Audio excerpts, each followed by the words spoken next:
Hello everyone, I am Shivani and I am back with another video. Today we'll discuss this article in detail. India could soon see heat waves that break limit of survivability. World Bank report. That the full form of this WB is World Bank. So that we'll discuss today. This article is again from Times of India, and that is today's news, which is 9th of December. So India could soon see heat waves. Waves means to say लहरें, okay? So heat waves जो हमारे लिए जो usually हम summer में face करते हैं north India में स्पेशली जहाँ नॉर्थ इंडिया में और साउथ में जहाँ पे बहुत ज़्यादा इफेक्ट होता है इसका ज़्यादा गर्मी पड़ती है ज़्यादा तापमान ऊपर बढ़ता है उसके लिए टर्म यूज हो रही है heat waves okay that break limit of survivability break limit मतलब सर्वाइवेबिलिटी का एक वर्ड है सर्वाइव इससे ये वर्ड बना है सर्वाइवेबिलिटी इसका मतलब होता है कि किसी चीज से जूझना लड़ना सो दैट कि आपकी डेथ ना हो राइट सर्वाइव करना ऐसी चीज जिससे आप सर्वाइव कर जाओ और आप एफर्ट लगाते हो उसको अपने जीवन के लिए लड़ने के लिए आप एफर्ट लगाते हो तो वर्ल्ड बैंक रिपोर्ट यहाँ पे आई हुई है प्रेजेंटली उसमें ये लाइन लिखी है कि India could soon see heat waves that break limit of survivability एक ऐसी हीट वेव आ सकती है कुड लिखा है यहाँ पे द वर्ड इज कुड कि यहाँ पे विल नहीं लिखा हुआ है कुड इसीलिए लिखा हुआ है कि वो ऐसा पॉसिबिलिटी बताई गई है कि हम देख सकते हैं आने वाले टाइम में जिससे लिमिट जो है सर्वाइबिलिटी की वो ब्रेक हो सकती है and that is given by World bank Now, this is from from news agencies from Trivandrum. Severe heat waves responsible for thousands of deaths across India over the last few decades, right? मतलब गर्मी की वजह से वो उन गर्मी की बहुत तेज गर्मी की तरंगों और लहरों की वजह से इफेक्ट की वजह से बहुत सारी डेथ्स पास्ट में हो चुकी हैं हमारे देश में are increasing with alarming frequency अब ये बढ़ सकती हैं जिसकी फ्रीक्वेंसी का मतलब है कि एक स्पेसिफिक नंबर बढ़ सकता है और वो अलार्मिंग स्टेज पे है alarming frequency and soon the country could become one of the first places in world to experience heat waves और यही नहीं इंडिया बन सकता है become one of the first places in the world to experience heat waves that break the human survivability limit ये इसका turning point है यहाँ पर कि ऑलरेडी इतनी सारी मृत्यु पास्ट में और ऐसे केसेस हो चुके हैं बहुत सारी डेथ नंबर्स हो चुके हैं अभी और भी बढ़ सकते हैं because of coming heat waves and there is a possibility कि ऐसा हो सकता है ये रिपोर्ट कह रही है according to a new report the World Bank report titled climate अब जो ये रिपोर्ट वर्ल्ड बैंक ने दी है उसका टाइटल क्या है climate investment opportunities in India cooling sector यहाँ पे टर्म यूज हुआ है कूलिंग सेक्टर का फर्स्ट ऑफ ऑल टाइटल क्या है इस रिपोर्ट का the world report title climate investment opportunities in India cooling sector investment निवेश अपॉर्चुनिटीज मतलब अवसर संभावनाएं इन इंडिया कूलिंग सेक्टर जहां पर कूलिंग सेक्टर का मतलब होता है कोल्ड स्टोरेज जहां पर चीजों को रखते हैं तो वो खराब नहीं होता है राइट जहाँ पे कोल्ड स्टोरेज आप समझ सकते हैं इसमें हम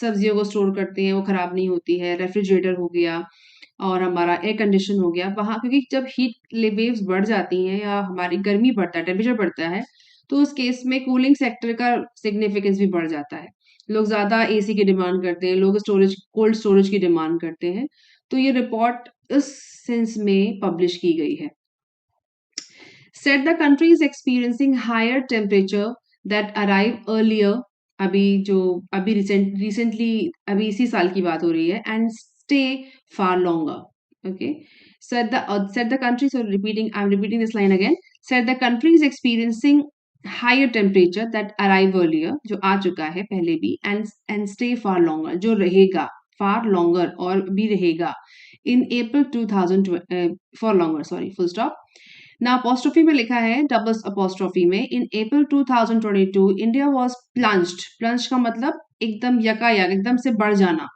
ओके एकदम से हाइक कर जाना into the grip of a punishing early spring heat wave that brought the country to a standstill. Standstill का मतलब कुछ नहीं कर सकते, स्तब्ध रह जाना. Okay, India was plunge into the grip of punishing early spring heat. मतलब इस बात हो रही है 2022 में भी हम सब ने एक्सपीरियंस किया कि बहुत ज्यादा हीट वेव थी, बहुत गर्मी एकदम से बढ़ रही थी. With temperatures in the capital, जो वहां का जो तापमान जो लिया जा रहा है स्टैंडर्ड नॉर्म्स में, वो दिल्ली की बात हो रही है, new Delhi, topping 46 degree Celsius, जहाँ पे 46 डिग्री तो सिर्फ दिल्ली में ही कैप्चर किया गया. ये एक आपको मेजरमेंट दिया गया है, OC 114 डिग्रीज फ़ारेनहाइट. ओके, जो मेजर है उसको नापने का. अभी you can see here. Right. The month of March,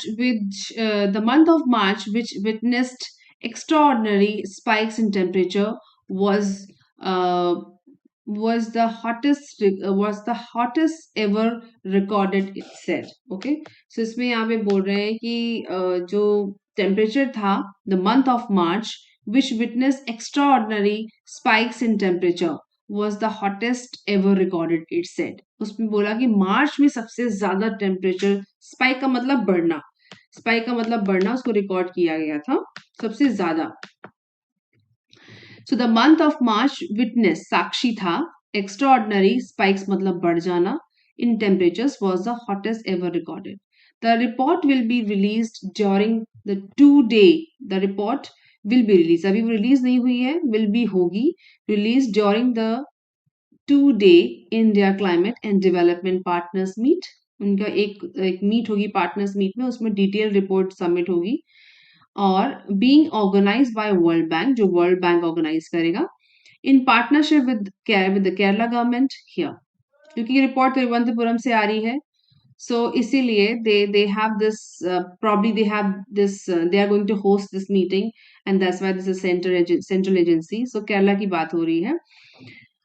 Predicting that heat wave situation in India could break the human survivability limit. जो headline है इस article की, it said the recent heat wave supports what many climate scientists have long cautioned about with reference to rising temperatures across South Asia.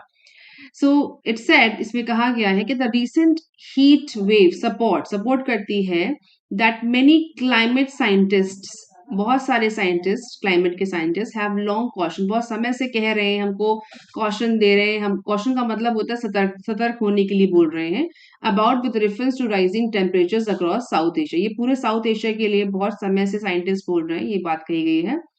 In August 2021 the 6th assessment report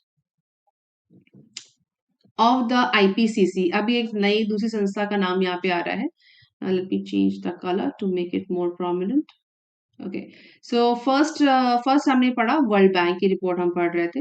अब IPCC एक institution है, that is another इसका full form है inter governmental panel on climate. ये भी एक institution है, government institution है, और उसकी रिपोर्ट है 6th असेसमेंट रिपोर्ट जो यहाँ मेंशन हुई है.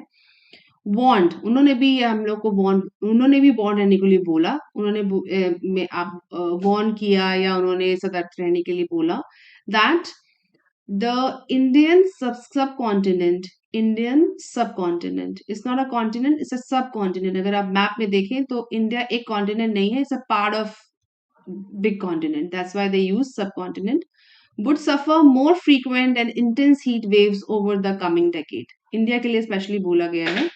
फ्रीक्वेंट मतलब बार बार, एंड इंटेंस बहुत ही सीवियर, बहुत ही strong heat waves over the coming decade. Decade का मतलब होता है more than 100 years, right? Up to 75% of India's workforce or 380 million people depend on heat exposed labor. अब इसमें एक अपॉस्ट्रोफी में एक डेटा दिया है, up to 75% of India's workforce कौन है, हमारी लेबर जो बाहर काम करती है, और डेटा दिया है 380 या 318 मिलियन. अब 10 लाख का 1 मिलियन होता है, आप मल्टीप्लाई कर लो. People depend on heat expose labour, जो सीधे धूप में काम करते हैं, गर्मी में काम करते हैं, हीट एक्सपोज, जिनको बराबर धूप मिलती रहती है, उनका एक्सपोजर धूप के साथ ही है, वो शेड में काम नहीं करते. At times working in potentially life threatening temperature, उनके लिए ये बहुत ही पोटेंशियल मतलब strong threatening life threatening issue है, जो टेम्परेचर ह्यूज टेम्परेचर में काम करते हैं बाय 2030। अब ये डेटा दिया गया है 2030 तक के लिए। इंडिया में account for 34 million of the projected में लिखा हुआ है। सो यहाँ पे ऊपर आपने देखा कुड आया था, यहाँ पे मे है, it's use of May and could. may account for 34 million of the projected 80 million global job losses from the heat stress associated productivity decline, this report said। उन्होंने ये सिर्फ ऐसा नहीं कि लेबर के लिए है, अनस्किल्ड लोगों, दो तरह के लेबर हम समझ सकते हैं, एक होता है skilled, right, like a white collar jobs and unskilled. Unskilled we know जो मतलब बाहर फैक्ट्रीज में वर्कर्स काम करते हैं उनके लिए है, और स्किल्ड जैसे कि जो व्हाइट कॉलर जॉब है, जो ऑफिस में बैठे काम करते हैं, दोज हु कंसिडर्ड एजुकेटेड। तो कह रहे हैं कि 80 मिलियन ग्लोबल जॉब्स का लॉस प्रोजेक्टेड है, प्रोजेक्शन किया जा रहा है from heat stress associated productivity decline. उनकी जो हीट से, वैसा नहीं कि हीट एक्सपोजर सिर्फ लेबर्स के लिए है, वो नॉर्मल वो अनस्किल्ड स्किल्ड दोनों तरह के लेबर्स के लिए है, और इसमें जॉब लॉस की पॉसिबिलिटी है। और that is going to productivity decline का मतलब हुआ उनकी प्रोडक्टिविटी डिक्लाइन होगी तो वो काम कैसे करेंगे, राइट? तो उनकी प्रोडक्टिविटी डिक्लाइन होगी because of this heat wave.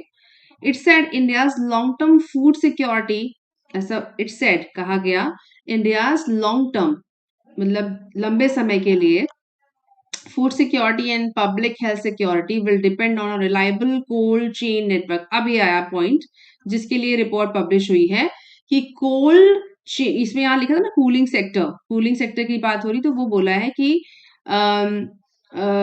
it said India's long-term food security and public health security will depend on a reliable cold chain network.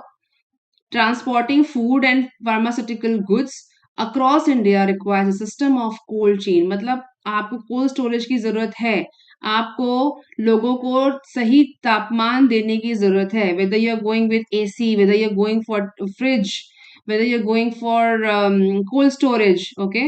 So इससे क्या होगा, आप खाना प्रिजर्व कर पाओगे, आप उनको वो सही टेम्परेचर दे पाओगे जिसमें वो रह सकते हैं, right? So transporting food, pharmaceutical goods across India requires a system of cold chain refrigeration that works every step of the way। मतलब उन्होंने बोला कि कितना इसका कितना इंपॉर्टेंस है, सिग्निफिकेंस बढ़ने वाला है आने वाले टाइम में। सो इस रिपोर्ट से वो कह रहे हैं कि we should start investing in cooling sector because आने वाले टाइम में एक हीट वेव, एक स्ट्रॉन्ग हीट वेव हमें हिट कर सकती है, जो हमारे सर्वाइवबिलिटी को भी हिट कर सकती है, हमारे सर्वाइवल को हिट कर सकती है।